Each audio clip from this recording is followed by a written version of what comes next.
हाय दोस्तों, एक बार फिर से स्वागत है आप सभी का हमारे यूट्यूब चैनल में। आज हम पढ़ेंगे कक्षा 10 lesson 2।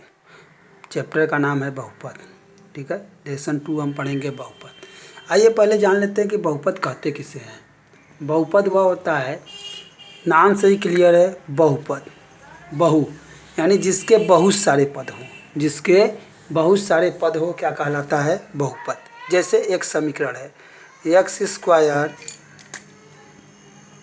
X square plus 5x plus 6, यह क्या है? बहुपद है। और कितने बच्चों कन्फ्यूजन में रहते हैं कि बहुपद और द्विघात समीकरण में। तो याद रखिएगा बच्चों, जैसे एक समीकरण दे दिया x square plus 5x plus 6, मान लीजिए यही समीकरण है, और इन दोनों में यदि जिसके बराबर 0 हो जाए वह क्या कहलाता है? बहुपद कहलाता है। अरे सॉरी, द्विघात समीकरण कहलाता है। ठीक है, जिसके बराबर 0 हो जाए वह द्विघात समीकरण कहलाता है, और जिसके बराबर 0 ना हुआ क्या कहलाता है? बहुपद कहलाता है। बहुपद यानी बहुत सारे पदों से मिलकर बनाता हुआ क्या कहलाता है? बहुपद कहलाता है। ठीक है बच्चों, क्लियर हो गया बहुपद किसे कहते हैं। अब बहुपद को कितने भागों में बांटा गया है? बहुपद को 3 भागों में बांटा गया है। ठीक है, 3 भागों में बांटा गया है। पहला होता है एक घाती बहुपद। पहला होता है एक घाती बहुपद। एक घाती बहुपद किसे कहते हैं? जिसमें यक्ष के पदों में क्या हो, जिसमें चर के पदों पे एक घात हो, क्या कहलाता है? एक घाती बहुपद कहलाता है। जैसे यक्ष प्लस 5, यह क्या है? एक घाती बहुपद है। ठीक है, अगला नंबर 2 होता है दोस्तों द्विघाती बहुपद। ठीक है, तो यक्ष घाती के और एग्जाम्पल देख लीजिए।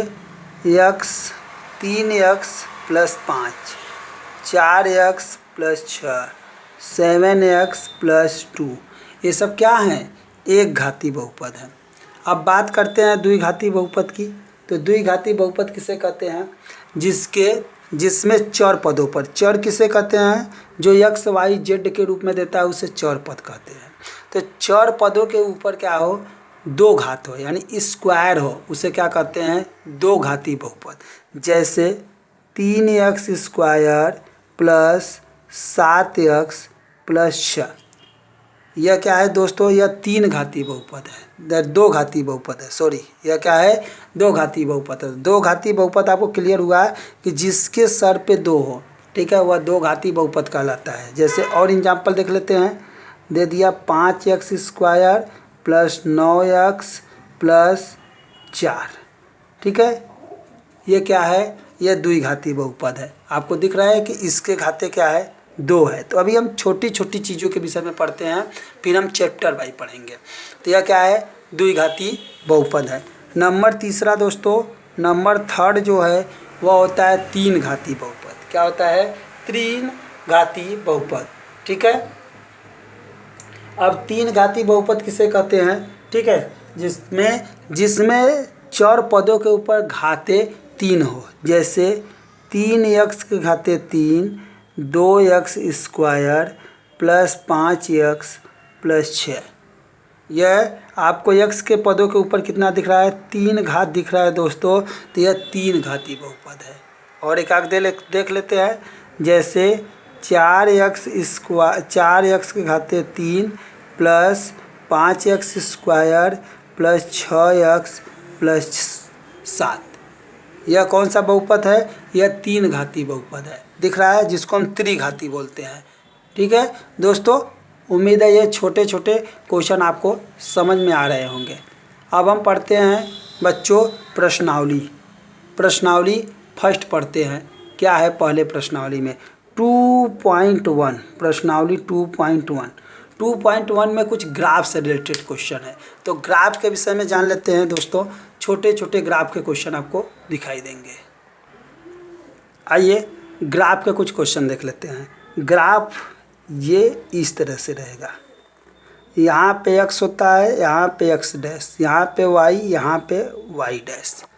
आप लोग ये जानते हैं कि जब हम इधर की तरफ चलते हैं तो इधर क्या होता है?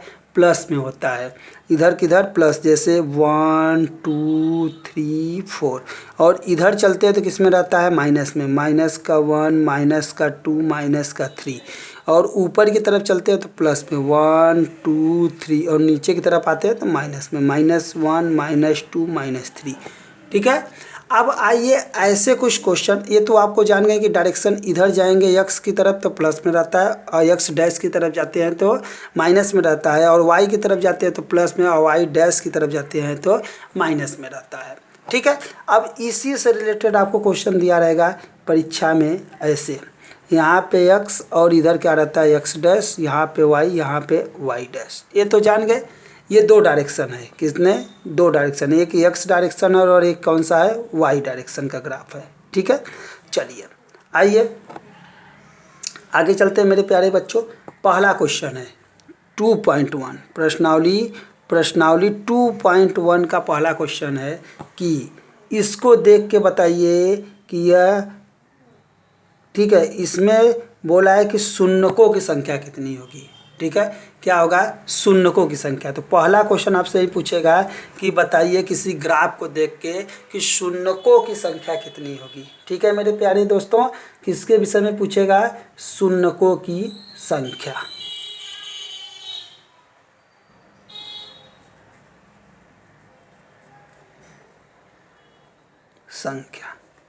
ध्यान दीजिएगा, छोटी चीज़ बता रहे हैं, छोटी छोटी चीज़ों से हम इस चैप्टर को ख़त्म करेंगे।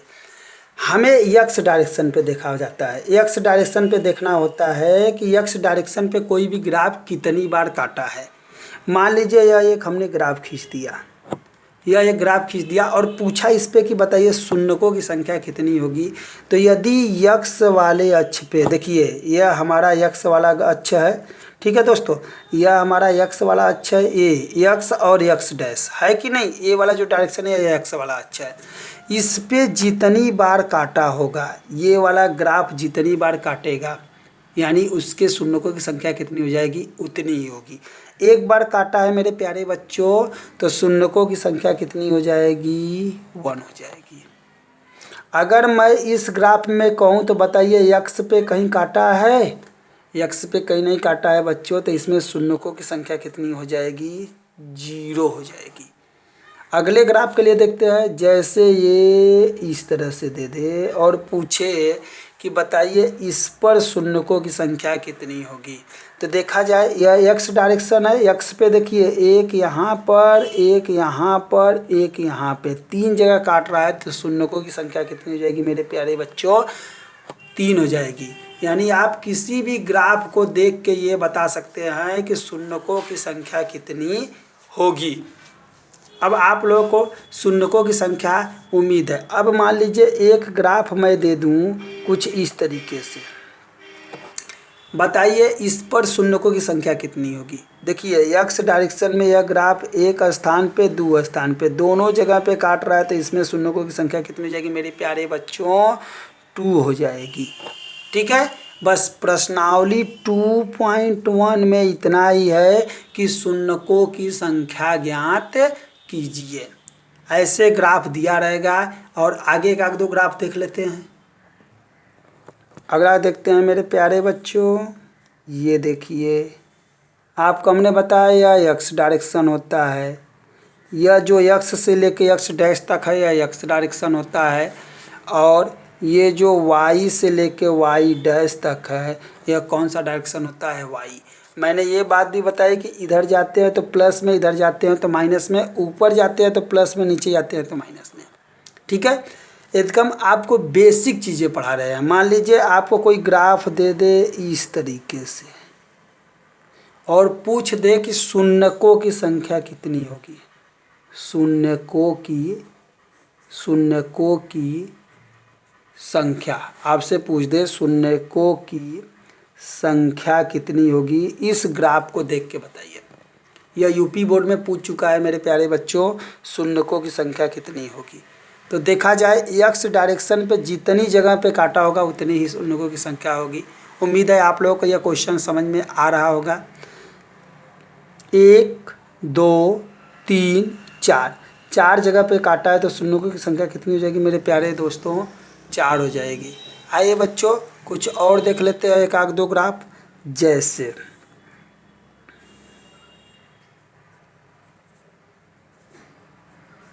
यह एक छोटा सा ग्राफ, इधर x होता है, इधर x डैश होता है, इधर y होता है, इधर y डैश। ये तीर का निशान क्यों लग रहा है? आप सोच रहे हैं कि अरे तीर का निशान क्यों लग जा रहा है? तीर का निशान है कि इस लाइन को हम बहुत लंबा बढ़ा सकते हैं। ठीक है, अब मान लीजिए दोस्तों कुछ ग्राफ ऐसे दे दिए हों, यहाँ से ऐसे उठा के ऐसे करके और एक लाइन ऐसे काट दिया हो। बोले बताइए शून्यकों की संख्या कितनी होगी? पूछ दे कि शून्यकों की संख्या है कितनी है संख्या मेरे प्यारे बच्चों? आइए देखते हैं कि शून्यकों की संख्या होती कितनी है। तो ये एक डायरेक्शन हो गया, एक्स डायरेक्शन में देखते हैं तो 1 2 3। यह ग्राफ एक्स पे जितनी जगह काटा होगा उतनी ही शून्यकों की संख्या होगी। तो शून्यकों की संख्या कितनी निकल के आई मेरे प्यारे बच्चों? शून्यकों की संख्या हमारी निकल के आई 3। ओके, और आगे देख लेते हैं, एक आध ग्राफ और देख लेते हैं मेरे प्यारे बच्चों। एक्स और एक्स डैश, वाई और वाई डैश। ठीक है, अब इसमें आपसे पूछ ले शून्यकों की संख्या कितनी होगी? किसकी? शून्यकों की संख्या।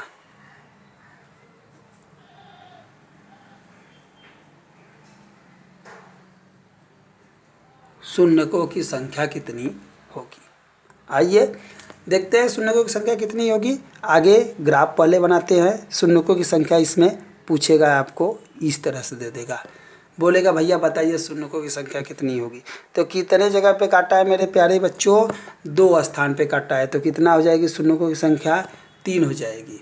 ठीक है, अगर मैं कह दूं कि यही ग्राफ यहाँ से उठा के एक दूसरा ग्राफ ऐसे आ गया, तो बताइए इस वाले ग्राफ में शून्यकों की संख्या कितनी होगी? इसमें भी 1 और 2 होगा, तो इसमें भी बच्चों कितना हो जाएगा? 2 हो जाएगा।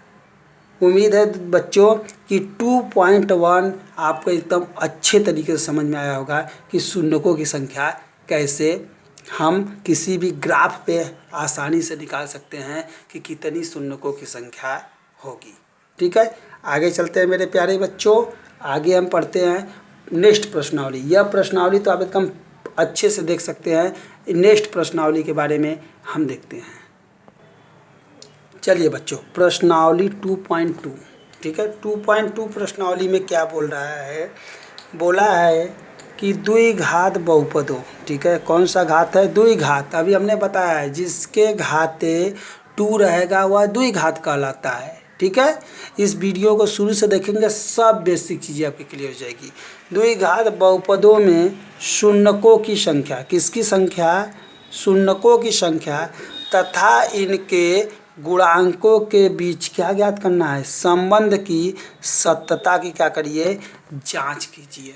ठीक है बच्चों, तो पहले हम निकालेंगे द्विघात बहुपदों में शून्यकों की संख्या। जैसे क्वेश्चन एक छोटा सा दिया है, छोटा सा एक क्वेश्चन है मेरे प्यारे बच्चों। यहाँ पे दे दिया, मान लीजिए x² - 2x - 8 इतना है। इसमें आपसे पूछ दिया कि बताइए इसमें शून्यकों की संख्या कितनी होगी। ठीक है, तो शून्यकों की संख्या तो आप तो देख के बता ही सकते हैं शून्यकों की संख्या कितनी होगी। 2 है, यानी द्विघात बहुपद है तो शून्यकों की संख्या 2 होगी। अब ये आपको निकालने के लिए बोला है कि कैसे हम शून्यकों की संख्या निकालेंगे। आइए मेरे प्यारे बच्चों इसको निकालना सीखते हैं। तो आप लोग गुणनखंड जानते होंगे, कक्षा 8 में पढ़ लिए होंगे। अगर गुणनखंड बच्चों आपको नहीं आता है तो आज हम गुणनखंड करना आपको एकदम आसान तरीके से सिखाते हैं। देखिए बच्चों, ई कितना है? 8 है। 8 को उन 2 पार्टों में तोड़िए जिसमें तोड़ने के बाद यानी मल्टीप्लाई करने के बाद क्या हो जाए? मल्टीप्लाई करने के बाद 8 आ जाए। कितना? गुणा करने के बाद 8 आ जाए। और जोड़ने, या तो जोड़ दीजिए या तो घटा दीजिए। जोड़ने और घटाने के बाद कितना आना चाहिए? यहाँ आना चाहिए 2x। अगर ऐसा दिख गया जोड़ने और घटाने के बाद तो समझ लीजिए कि आपको गुणनखंड आ गया। अब नहीं आ रहा है बच्चों तो उसको भी भूल जाइए, अगर इसका गुणनखंड आपको नहीं करने आ रहा है तो। ठीक है, नहीं आ रहा है तो क्या करते हैं? इस 8 को हम किन किन संख्याओं से गुणा करने पर 8 आ सकता है? तो पहला 2 × 4 बराबर क्या आ सकता है, 8 आ सकता है। 4 गुणे 2 बराबर क्या आ सकता है, 8 आ सकता है। 1 गुणे 8 बराबर 8 आ सकता है। और 8 गुणे 1 बराबर क्या आ सकता है, 8 आ सकता है। और कोई नंबर दिख रहा है जिसको मल्टीप्लाई करने के बाद बच्चों 8 आ सकता है? चलिए, यहाँ से अगर आप इतना कर लेंगे तो समझ लीजिए आपको गुणनखंड एकदम आसान तरीके से आ जाएगा। बताइए बच्चों, अगर इन दोनों का मल्टीप्लाई करेंगे तो 8 आ जाएगा, ठीक है। मगर 2 में से यदि मैं 4 को घटाऊंगा तो माइनस का 2 आ जाएगा। लग तो रहा है आ जाना चाहिए। तो आइए, इन दोनों में से कोई एक हो सकता है, मगर 8 में से अगर 1 घटाएंगे तो यहाँ 7 आएगा, ये गलत हो जाएगा। 8 में से 1 घटाएंगे तो आइए इन्हीं दोनों में से, तो यहाँ करते हैं एक्स स्क्वायर, ठीक है, माइनस का कितना 4x, फिर यहाँ प्लस का कितना 2x माइनस का 8। ठीक है मेरे बच्चों, ये देखिए यदि मैं इन दोनों का मल्टीप्लाई करूँ तो 4 दूनी का कितना हो जाएगा, 8 हो जाएगा, क्योंकि पहले इसका मल्टीप्लाई इसमें करते हैं तो ये 8x स्क्वायर हो जाता है। तो ये देखिए 4 दूनी के 8 हो जाएगा और 8x स्क्वायर हो जाएगा। देखिए x स्क्वायर आप लोग नहीं जानते हैं तो x गुणे x बराबर क्या होता है, x स्क्वायर होता है। तो आइए बच्चों आगे चलते हैं। यदि ऐसा हो गया तो इन दोनों में देखिए पहले 2 का जोड़ा बनाते हैं। इन दोनों में कॉमन क्या मिल रहा है, कॉमन का मतलब होता है जो दोनों में मिले। तो दोनों में देखिए यहाँ भी x मिल रहा है, यहाँ भी x मिल रहा है। यहाँ x के पावर 2 है, 2 का मतलब है x कितनी बार है, 2 बार है।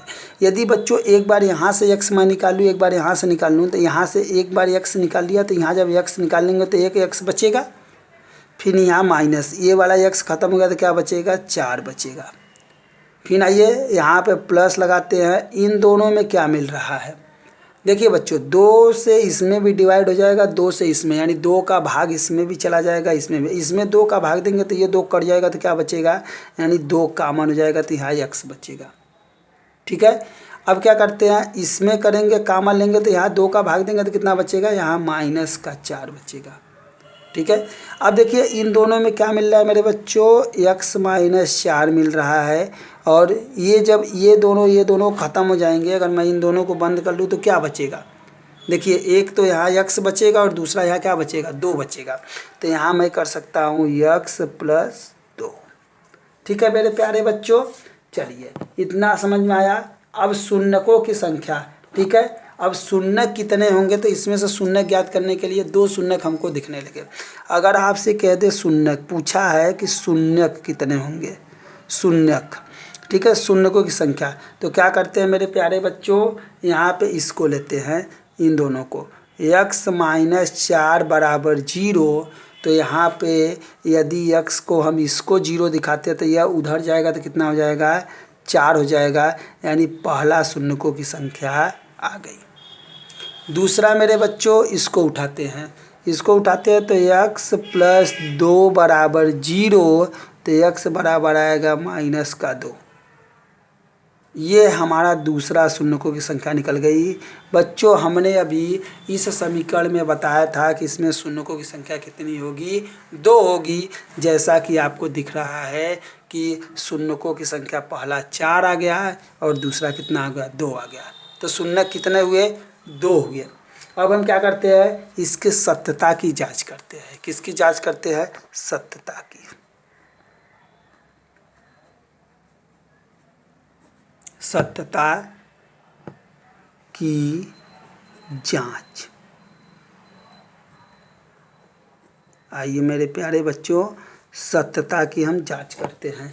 अब सत्यता की जांच हम कैसे करेंगे, देखिए हमने अभी पढ़ा है, ठीक है, मूलों का योग। तो यहाँ हम पढ़ेंगे शून्यकों का योग। यहाँ पढ़ेंगे क्या, शून्यकों का योग।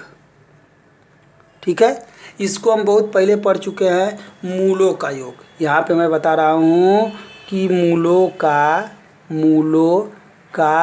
योग, मूलों का योग जो होता है मेरे बच्चों, वो होता है अल्फा प्लस बीटा। क्या होता है, अल्फा प्लस बीटा। अल्फा जो होता है वह होता है पहले मूलों की संख्या और बीटा जो होता है वह दूसरे मूलों की संख्या। तो यहाँ शून्यकों की बात कहा है, शून्यकों की बात कहा है, तो यहाँ करेंगे शून्यकों का योग। शून्यकों का योग क्या होगा? Alpha plus beta. तो बताइए मेरे प्यारे बच्चों, पहला आपका जो आया है पहला जो आपका शून्यकों की संख्या आई है वह क्या आई है मेरे प्यारे बच्चों? पहली शून्यकों की संख्या कितनी आई है? 4 आई है। ठीक है, 4 आई है, 4 आई है पहली शून्यकों की संख्या। तो यहाँ करते हैं 4। और दूसरी शून्यकों की संख्या क्या आई है मेरे बच्चों? दूसरी शून्यकों की संख्या है ये -2। तो यहाँ प्लस लगाते हैं और यहाँ लिख देते हैं -2। इतना सभी बच्चों को समझ में आया होगा। ठीक है, अगला करते हैं मेरे प्यारे बच्चों। यहाँ पे 4 और ये देखिए प्लस का गुणा माइनस में होता है तो क्या हो जाता है? माइनस हो जाता है। तो यहाँ -2 हो जाएगा। तो क्या आएगा बेटा? सत्यता की जांच के लिए पहला आंसर क्या आएगा? 2 आएगा। ठीक है, पहली सत्यता की जांच हो गई। अब दूसरा देखते हैं, दूसरा सत्यता की जांच करते हैं मूलों का। क्या करते हैं? मूलों का गुणनफल। मूलों का गुणनफल होता है अल्फा इंटू बीटा। तो यहाँ हमें शून्य ज्ञात करना है मेरे दोस्तों, मेरे प्यारे बच्चों। यहाँ हमें क्या ज्ञात करना है? शून्य। तो यहाँ लिखेंगे शून्यकों का, शून्यकों का गुणनफल। ठीक है, शून्यकों का गुणनफल क्या होता है? अल्फा इंटू बीटा होता है। तो पहला शून्य क्या आया था मेरे प्यारे बच्चों? पहला शून्य का आया था 4 और दूसरा शून्य क्या आया था? -2। दोनों का यदि मल्टीप्लाई कर दें तो ये कितना आएगा? -8 आएगा, यानी दूसरा हो गया। ठीक है, तो ये क्या हो गया? सत्यता की जांच हो गई मेरे प्यारे बच्चों। आइए कुछ क्वेश्चन और देखते हैं मेरे प्यारे बच्चों। शून्यकों की संख्या कैसे निकालना सीखेंगे। ठीक है, वही क्वेश्चन है, उसी में हम सेकेंड क्वेश्चन कर रहे हैं। ठीक है, सेकेंड क्वेश्चन कर रहे हैं। तो आइए देखते हैं। जैसे दे दिया x² + 5x + 6। ठीक है, अब आपको ये क्लियर हो गया कि यह कौन सा बहुपद है? यह द्विघात बहुपद है। यानी शून्यकों की संख्या कितनी आएगी मेरे प्यारे बच्चों? तो शून्यकों की संख्या आएगी 2। चलिए कौन कौन सा आएगा इसके विषय में जान लेते हैं। तो क्या करेंगे? इसको ऐसा तोड़ेंगे कि जोड़ने और घटाने पर क्या आना चाहिए? 5 आना चाहिए। गुणा करने पर कितना आना चाहिए? 6 आना चाहिए। तो क्या कर सकते हैं? x² + 3x + 2x + 6। ठीक है, अब देखिए बच्चों ये जोड़ा बनाते हैं। तो इन दोनों में कॉमन क्या है? मैं बोला ये x² मतलब x कितनी बार है? 2 बार है, यहाँ 1 बार है। तो दोनों में से इसमें से 1 बार निकाल लेंगे यहाँ से। तो ये x जब 1 बार निकाल लेंगे तो यहाँ बचेगा x + कितना? 3 बचेगा। और यहाँ से देखिए 2 से इसमें डिवाइड हो जाएगा, 2 से इसमें भी डिवाइड हो जाएगा। तो यहाँ से 2 निकाल लेंगे तो बचेगा का x + 3 बचेगा। दोनों में क्या कॉमन है मेरे प्यारे बच्चों? तो दोनों में कॉमन है x + 3। देखिए यहाँ भी x + 3 है, यहाँ भी x + 3 है। तो एक बार लिख देते हैं। जब मेरे प्यारे बच्चों इन दोनों में से ये ख़त्म हो जाएगा तो क्या बचेगा? x + 2 बचेगा। अब आपको निकालना है शून्यकों की संख्या। शून्यकों की संख्या तो मैंने बोला कि इसको एक बार 0 दिखा दीजिए। तो x + 3 = 0। तो x बराबर क्या आएगा? -3। ये पहला आ गया शून्यकों की संख्या। अब दूसरा देखते हैं मेरे प्यारे बच्चों। x + 2 = 0। तो इसको जब उस साइड ले जाएंगे तो ये भी माइनस में चला जाएगा। तो ये हो जाएगा x बराबर -2। ये हमारा निकल के आ गया मेरे प्यारे बच्चों दूसरा शून्यकों की संख्या। दूसरा क्या आ गया? -2 आ गया, पहला -3 आ गया।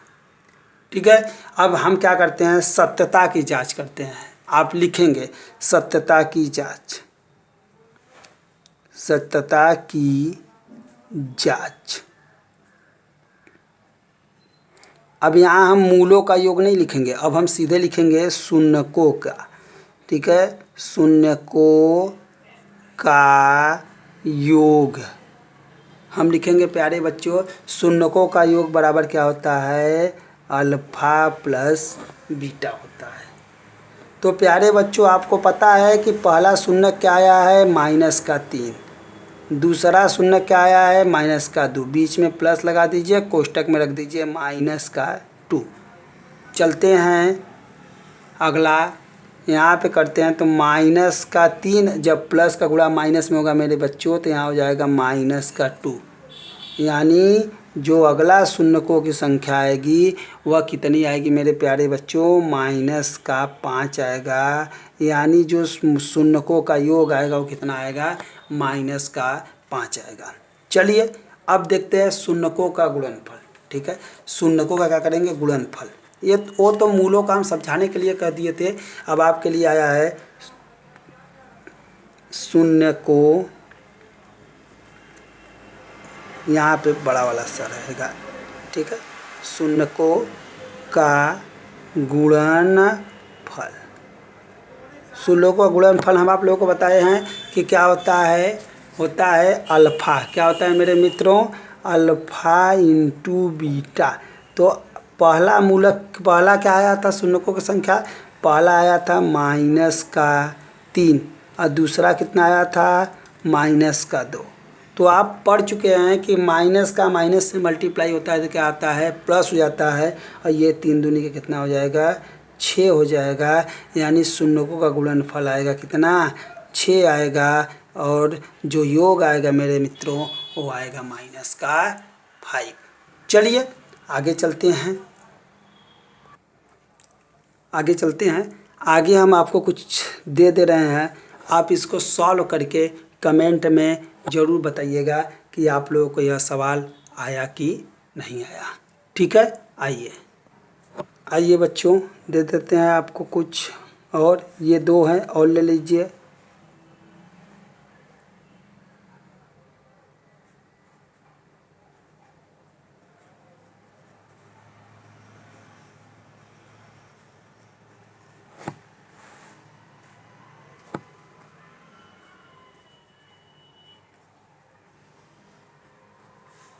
अगला ले लीजिए।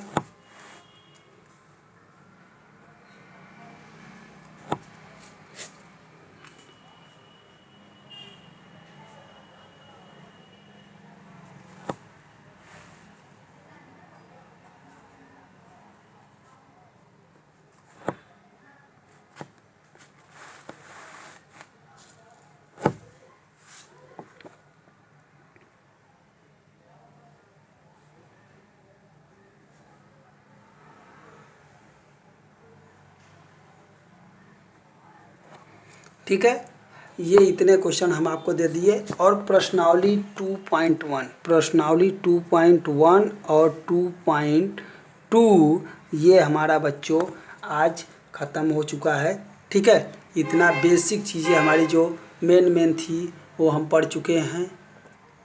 आगे हम पढ़ेंगे प्रश्नावली 2.2, ये हमारा पहले क्वेश्चन का सब एग्जाम्पल है। ये पहले यानी फर्स्ट, प्रश्नावली 2.1 का पहले का सब है, और 2.1 तो ख़त्म हो चुका है, 2.2 का पहले का है। अभी दूसरा हमको पढ़ना है, तो दूसरा वीडियो हम नेक्स्ट, ठीक है, वीडियो में अपलोड कर देंगे, क्योंकि वीडियो बहुत बड़ा होता जा रहा है।